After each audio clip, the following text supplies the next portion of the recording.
Il profilo dell'assessore regionale all'agricoltura Federico Canera, fatto da Cassa da Risonanza al post che Coldiretti Veneto ha pubblicato su Facebook a seguito dell'abbattersi di una furiosa tempesta in quel di Vicenza.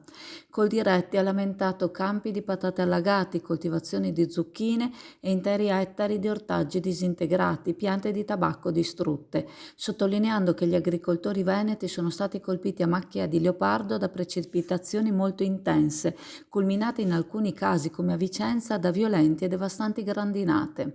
Ora si sta facendo una prima valutazione dei danni. Oltre la grandine, anche la pioggia caduta con un'intensità inaudita fa fatica ad essere assorbita dai terreni.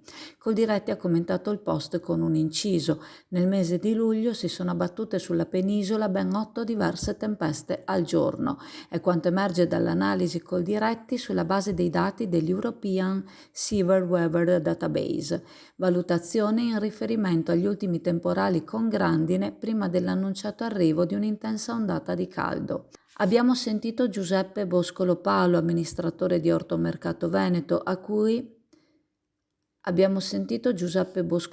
amministratore di ortomercato, a cui abbiamo chiesto un commento a caldo per quanto riguarda le nostre coltivazioni, quanto la pioggia che si è abbattuta oggi può aver avuto ripercussioni sui raccolti, e spiega: per chi ha seminato in questi giorni carote per la raccolta autunnale, questo tempo piovoso è un toccasana sotto l'aspetto del risparmio, perché non è necessario irrigare.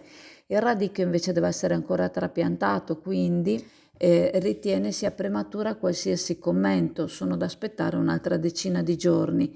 In ambito prettamente agricolo la raccolta del grano va volgendo al termine, la pioggia la fa slittare di qualche giorno. Invece il mais e la soia ringraziano, sperando che non grandini. La grandine infatti è una tra le cose peggiori che possa colpire i raccolti.